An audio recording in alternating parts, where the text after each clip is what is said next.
navijačima, Andrej Prlinović i ostatak ekipe. Šampion Srbije, dakle, za ovu godinu vaterpolisti Crvene zvezde. Strašan uspeh za Viktora Jelenića, ljude u klubu i ove momke koji su izneli sve to.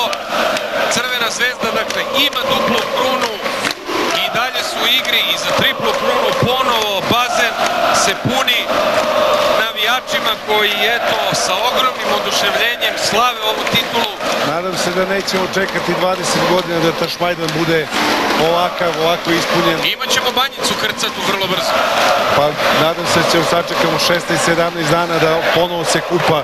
Da li će to biti Partizano ili Zvezda navijači? Meni stvarno nije bitno, volao bi to finale da vidim. Da ne zaboravimo ipak tu i strašni jug ove sezone. Radili smo Jug je najveći favorit, ali najjača ekipa po onome što su pokazali. Sport je lep zato što ne pobeđuje uvek bolji.